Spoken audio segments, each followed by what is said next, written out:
رشتہ داریاں توڑ دیتا ہے اللہ اس کی دعائیں قبول نہیں کرتے۔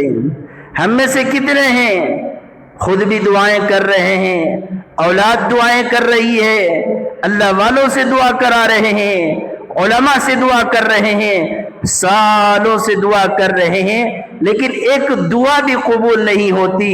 کیوں؟ فلا هادي له ونشهد أن لا إله إلا الله وحده لا شريك له ونشهد أن سيدنا وسندنا ومولانا محمدا عبده ورسوله أرسله بالحق بشيرا ونذيرا داعيا إلى الله بإذنه وسراجا منيرا أما بعد فأعوذ بالله من الشيطان الرجيم بسم الله الرحمن الرحيم وهو الذي خلق من الماء بشرا فجعله نسبا وصهرا وقال النبي صلى الله عليه وسلم لا يدخل الجنة قاطع رحم أو كما قال النبي صلى الله عليه وسلم رب اشرح لي صدري ويسر لي أمري واحلل عقدة من لساني يفقهوا قولي اللهم صل على محمد وعلى آل محمد كما صليت على إبراهيم وعلى آل إبراهيم إنك حميد مجيد اللهم بارك على محمد وعلى آل محمد كما باركت على إبراهيم وعلى آل إبراهيم إنك حميد مجيد۔ قابل قدر سامعین کرام، بزرگان محترم اور میرے نوجوان بھائیوں، قرآن مجید کی آیت اور حدیث پاک کی روشنی میں اس وقت جو بات عرض کرنی ہے وہ ہماری زندگی کا بہت اہم حصہ جس سے کوئی انسان جدا نہیں ہو سکتا۔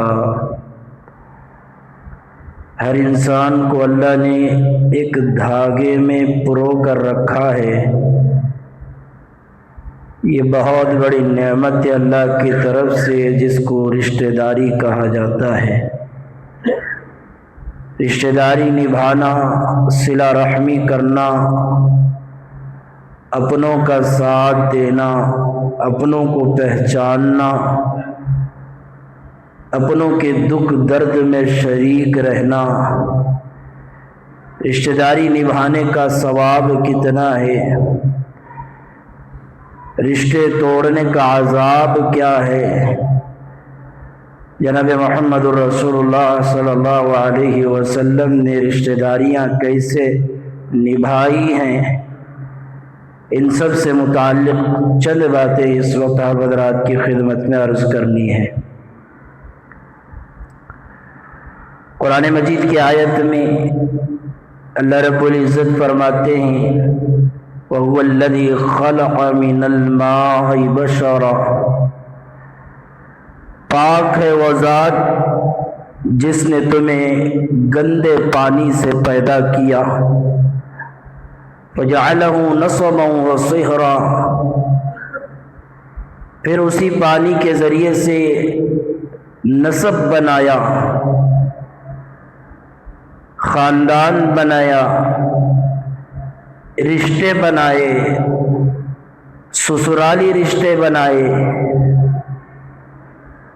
اس آیت میں اللہ بطور نعمت کے ذکر کر رہے ہیں کہ نسب اور خاندان کا ملنا یہ اللہ کی طرف سے بہت بڑا انعام ہے۔ نکاح سے پہلے بھی ہم بستری ہو سکتی ہے جسے زنا کہتے ہیں، نکاح کے بعد بھی ہم بستری ہوتی ہے جسے وطی کہتے ہیں، یہ جائز ہے وہ ناجائز ہے، اولاد دونوں میں ہو سکتے ہیں۔ اگر نکاح کے بعد اولاد ہو جائز اولاد ہے، نکاح کے بغیر اولاد ہو ناجائز اور حرام اولاد ہے۔ جائز اولاد میں رشتے بنتے ہیں، ناجائز اور حرام اولاد میں رشتے نہیں بنتے ہیں۔ نکاح کے بعد بیوی کے خاندان والے ہمارے خاندان والے شمار ہوں گے، نکاح کے بعد جو بچہ پیدا ہوگا وہ ہمارے نسبتی برادر یعنی سالہ ماموں بن جائے گا، سالی خالہ بن جائے گی، ساس سسر نانا نانی بن جائیں گے۔ یہ رشتے اللہ نے نکاح کے ذریعے عطا کرتے ہیں۔ جائز ذریعے سے اللہ نے یہ رشتے رکھے ہیں، ناجائز طریقے سے اللہ نے یہ رشتے نہیں رکھے۔ دوسری آیت میں اللہ تعالیٰ فرماتے ہیں کہ اللہ تعالیٰ نے بنی اسرائیل سے عہد لیا، وعدہ لیا۔ کیا وعدہ لیا؟ کہ تم اللہ کی عبادت کرو، اس کے ساتھ کسی کو شریک نہ ٹھہراؤ اور رشتہ داریاں نبھاؤ۔ رشتہ داریاں نبھانا صرف اس امت کو حکم نہیں دیا، پچھلی امتوں کو بھی اللہ تعالیٰ نے رشتہ داریاں نبھانے کا حکم دیا۔ تیسری آیت اللہ تعالیٰ فرماتے ہیں ان اللہ یأمر بالعدل والاحسان وایتاء ذی القربى وینہی عن الفحشاء والمنکر۔ تمام انسانوں کو حکم دیا عدل کا، انصاف کا معاملہ کرو، دوسروں کے ساتھ حسن سلوک کا معاملہ کرو اور رشتہ داروں کے مالی حقوق ادا کرو۔ اور جو لوگ رشتے نہیں نبھاتے، فرمایا الذین ینقضون عہد اللہ من بعد میثاقہ، جو رشتے توڑ دیتے ہیں وہ خسارے میں ہیں، وہ لوگ گھاٹے میں ہیں، دنیا میں ان کو بربادی ملے گی۔ کہیں فرمایا واتقوا اللہ الذی تساءلون بہ والارحام، رشتے ناطے توڑنے سے بچو، یہ بہت بڑا گناہ ہے۔ کہیں فرمایا وَاعْبُدُوا اللَّهَ وَلَا تُشْرِكُوا بِهِ شَيْئًا وَبِالْوَالِدَيْنِ إِحْسَانًا وَبِذِي الْقُرْبَى، اللہ کی عبادت کرو، شرک نہ کرو۔ شرک کرنا جس طرح تاکیدی حکم ہے، اللہ نے اسی طرح رشتے ناطے توڑنے کا بھی تاکیدی حکم دیا، دونوں کو ایک درجے میں رکھا۔ شرک کرنے والا بہت بڑا گناہ کرتا ہے، فرمایا رشتے نہ نبھانے والا، رشتے توڑنے والا بھی شرک کے برابر ہے، بہت بڑا گناہ کرتا ہے، شرک کے درجے کا گناہ ہے۔ اور کہیں فرمایا جو رشتے نہیں نبھاتے ان لوگوں پر اللہ کی لعنتیں برستی ہیں۔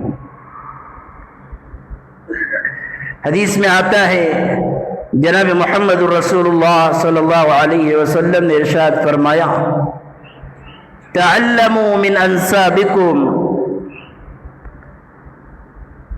وتصلون به ارحامکم، اپنے اپنے رشتے پہچانو، جانو، اپنے اولاد کو رشتہ داریاں سکھاؤ۔ یہ میرا ماموں ہے، یہ تمہارے چاچا ہیں، خالہ ہیں، پھوپھی ہیں، رشتہ داریاں معلوم ہوگی تو نبھانا آسان ہوگا، رشتہ دار معلوم نہ ہوں گے تو نبھانا مشکل ہو جائے گا، بعض مرتبہ اپنے بھی پرائے بن جاتے ہیں۔ ایک اور حدیث میں فرمایا جناب محمد رسول اللہ صلی اللہ علیہ وسلم نے، من كان يؤمن بالله واليوم الآخر فليصل رحمه، جو اللہ پر، اس کے رسول پر ایمان رکھتا ہے، آخرت پر ایمان رکھتا ہے، فرمایا وہ رشتہ داری نبھائے۔ ایک اور حدیث میں حضرت انس فرماتے ہیں، قال فی مرضه ارحامکم ارحامکم، رسول اللہ صلی اللہ علیہ وسلم سکرات کی حالت میں، دنیا سے تشریف لے جانے کے وقت میں آخری جو وصیتیں فرمائی، ان میں سے ایک وصیت یہ فرمائی، اپنے رشتہ داروں کا خیال رکھو۔ ایک اور حدیث میں فرمایا جناب محمد رسول اللہ صلی اللہ علیہ وسلم نے، ان الرحم شجرۃ من الرحمن، کہ اللہ تعالی رشتہ داری کی اہمیت بیان فرماتے ہوئے کہا کہ رشتہ داری اللہ کے نام سے جڑی ہوئی ہے، اللہ کے ناموں میں سے ایک نام ہے رحمان، اسی رحمان سے نکال کر اللہ نے رحم بنایا۔ رحم عربی میں کہتے ہیں رشتہ داری کو، تو فرمایا جناب محمد رسول اللہ صلی اللہ علیہ وسلم نے، اللہ نے رشتہ داری کو اپنے ناموں میں سے نام دیا ہے۔ جیسے سماج میں شادی سے پہلے بیٹی کا نام باپ کی طرف منسوب ہوتا ہے، شادی کے بعد شوہر کی طرف منسوب ہوتا ہے، ہم کہتے ہیں ہمارے نام میں سے نام دیا، ایسے ہی اللہ نے اپنے ناموں میں سے رشتہ داری کو نام دیا، اور اللہ فرماتے ہیں جو رشتے جوڑے رکھے گا میں اسے اپنے سے جوڑے رکھوں گا، اور جو رشتہ داریاں توڑے گا میں اسے اپنے سے توڑ دوں گا، میں اسے اپنے سے دور کر دوں گا۔